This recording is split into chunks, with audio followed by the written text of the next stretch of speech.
అందరికీ నమస్కారం. మీరు వింటున్నారు పాడ్కాస్ట్ సిరీస్ అనుభవ్, వయోధికుల అనుభవాల జీవన సౌరభం.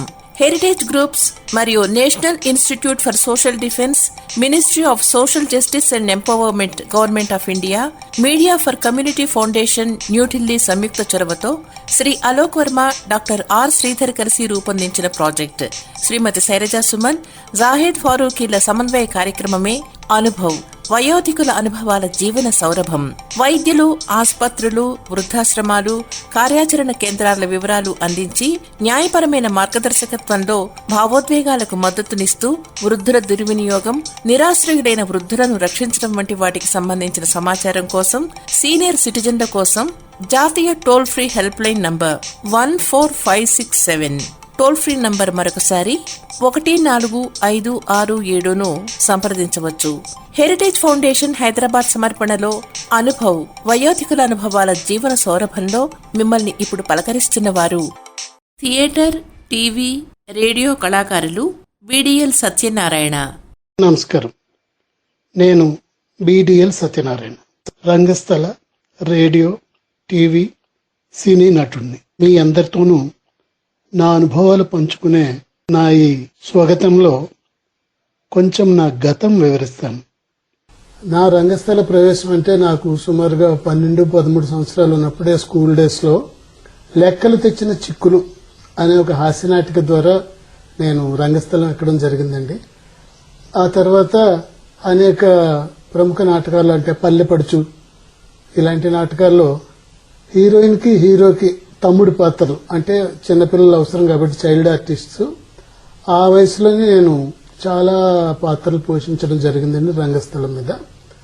సుమారుగా 40 సంవత్సరాల క్రితమే నేను ఈ రంగస్థలం మీద అడుగు పెట్టడం జరిగిందండి.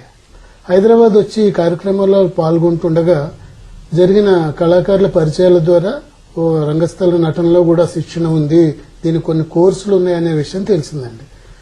అప్పుడు ఉస్మానియా యూనివర్సిటీలో PG diploma in theatre arts, అంటే రంగస్థల కళల మీద పీజీ డిప్లొమా ఉన్నట్టు తెలిసి దానిలో చేరాలంటే మనం డిగ్రీ చదివి ఉండాలి. కానీ అప్పటికి నేను డిగ్రీ చేయలేదు. ఈ కోర్సులో చేరడం కోసమని గురువు శ్రీ చాట్ల శ్రీరాములు గారి సలహా మేరకు డిగ్రీ చేసి ఓపెన్ యూనివర్సిటీ అప్పుడే ఎస్టాబ్లిష్ అయిందనమాట. ఫస్ట్ బ్యాచ్ నేను ఓపెన్ యూనివర్సిటీలో BA చేసి తర్వాత పీజీ డిప్లొమా ఎంట్రన్స్ రాసి సీటు సంపాదించుకుని విజయవంతంగా కోర్సు పూర్తి చేయడం జరిగిందండి. మొదటగా ప్రవేశించింది రంగస్థలం అండి. తర్వాత ఆల్ ఇండియా రేడియో కార్యక్రమాలు అప్పుడు చాలా క్రేజ్ ఉండేది. ఆదివారం 3 గంటలకు నాటకం వస్తే అందరూ రేడియో దగ్గర కూర్చొని వినేవారు, ఉత్తరాలు కూడా రాసేవారు. సో అప్పుడు 1980లో నేను ఆల్ ఇండియా రేడియోలో నటుడిగా, ప్యానల్ యాక్టర్గా ఆడిషన్లో సెలెక్ట్ అవ్వడం జరిగిందండి. కొన్ని వందల కార్యక్రమాలు రేడియోలో చేయడం జరిగింది. ఆకాశవాణి కాలచక్రం జాతీయ నాటకం.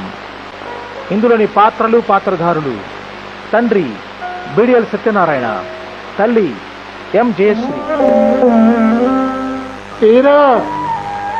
ఇట్రా అమ్మా. ఏమిటి మావయ్య? ఇదిగో అమ్మా, ఈ మంగళసూత్రం, బంగారు గొలుసు తీసుకో. ఇవన్నీ మీరు లీలకి, మీనాకి ఇవ్వండి. ఇదిగో, నీ తెలివితేటలు ఇక్కడ చూపించుకు. మీ అత్తయ్య వీటిని నీకే ఇవ్వమని చెప్పింది. కానీ మావయ్య గారు, పునర్జన్మ మీద నీకు నమ్మకం ఉందా తల్లి? అవును, ఉంది. ఉంటే నీ కడుపున పుడతాను అని నాకు అనిపిస్తుందమ్మా. అప్పుడు నీ కొడుక్కి బంగారు గొలుసు చేయించు, వాడి మెడలో వెయ్యి. నీ వృద్ధాప్యంలో సేవ చేయడానికి నేను మళ్ళీ జన్మ ఎత్తుతానమ్మా. మావయ్య గారు, నా మనసు పులకించిపోతుంది. నేను ఫిలాసఫీ విద్యార్థినైనా నాకెంతో బాధగా ఉంది మావయ్య గారు. వద్దమ్మా, వద్దు, బాధపడకమ్మా. ఇప్పటికిప్పుడు ఏ క్షణంలో చావు వస్తే ఎంత అదృష్టం అమ్మా. మావయ్య గారు, వినోబా గీతలో ఇలా చెప్పారు: పుట్టడం తప్పదు, గిట్టడం తప్పదు, జనన మరణాల చక్రం నడుస్తూనే ఉంటుంది. ఎంత అనుకున్నా గాని ఇవి తప్పవు. మనం వీటి నుంచి తప్పించుకోలేం. బాధపడటం వ్యర్థం. ఇదిగోనమ్మా రుక్మిణి చీరలు తీసుకో తల్లి. ఈ కార్యక్రమం ఆకాశవాణి హైదరాబాద్ కేంద్ర సమర్పణ. దొంగ అని ఒక టెలిఫిల్మ్ 1998లో ఉత్తమ నూతన దర్శకుడిగా నాకు నంది అవార్డు వచ్చిందండి. అది ఒక మర్చిపోలేని ఘట్టం. అలాగే కొన్ని ఈ మధ్యకాలంలో కొన్ని షార్ట్ ఫిల్మ్స్ కూడా నేను సమాజానికి సందేశం ఇచ్చేలాగా, డైరెక్ట్ గా సందేశం కాకుండా కొంత ఆసక్తికరంగా ఉండేటట్టు నా ప్రయత్నం నేను చేస్తున్నాను. వలస గోస అని ఒక రైతు కథని నేను షార్ట్ ఫిల్మ్ గా తీశానండి. దానికి కూడా ఈ మధ్య జరిగిన హైదరాబాద్ ఫెస్ట్ లో ఒక జ్యూరీ అవార్డు వచ్చింది. ఒక ప్లేయర్ ఉన్నాడు అనుకోండి, ఫస్ట్ రిజర్వ్ బెంచ్ లో ఉంటాడు, తర్వాత 14 లోకి వస్తాడు, తర్వాత 12 లోకి వస్తాడు, 11 లోకి, తర్వాత టీమ్ సెలెక్టర్ గాను, కోచ్ గాను, సెలక్షన్ కమిటీ చైర్మన్ గాను ఎలా రూపాంతరం చెందుతారు. ఆర్టిస్ట్ కూడా అతని వయసు ప్రకారం, మనిషికి పుట్టుక, పెరుగుదల, చావు ఎలాగ సహజమో ఆర్టిస్ట్ కూడా అంతే. ఆర్టిస్ట్ ప్రయత్నం చేసుకోవడము, పాపులర్ కావడము, రిటైర్ కావడం. నాకు తెలిసినంత వరకు ఒక్క శోభన్ బాబు గారు తప్ప ఎవరు కూడా ఈ నిజాన్ని బహిరంగంగా అంగీకరించలేదు. ఆ నిజాన్ని గమనించే నేను షార్ట్ ఫిల్మ్, ఇంటి దగ్గర ఉంటాం కదా, మనల్ని ఎవరో పిలవలేదనో, మనకు బిజీగా లేమనో అలాంటి ఆలోచన రానియకుండా నాకున్న పరిధిలోనే కొన్ని సాంకేతికమైన శిక్షణ తీసుకుని షార్ట్ ఫిల్మ్ మనం తీసామనుకోండి, దీనికి ఎవరు రెస్పాన్సిబుల్ కారు. నిన్నెవరు అడ్డు పెట్టరు, ఇలాగే ఎందుకు తీయలేదు, పలానా వాడిని హీరోగా తీసుకో, పలానా ఐటమ్ డాన్స్ పెట్టని ఎవరు చెప్పరు కదా. You are free to express your you. ఇంతవరకు కళారంగంలో నా అనుభవాలు మీతో పంచుకున్నాను. ఇప్పుడు సీనియర్ సిటిజన్స్ కోసం ప్రభుత్వం ఏ చర్యలు తీసుకుంటే బాగుంటుందో అని నా అభిప్రాయాలను మీతో పంచుకుంటున్నాను. సీనియర్ సిటిజన్స్ అనేక రంగాల్లో ఎంతో అనుభవం గడించిన వారు.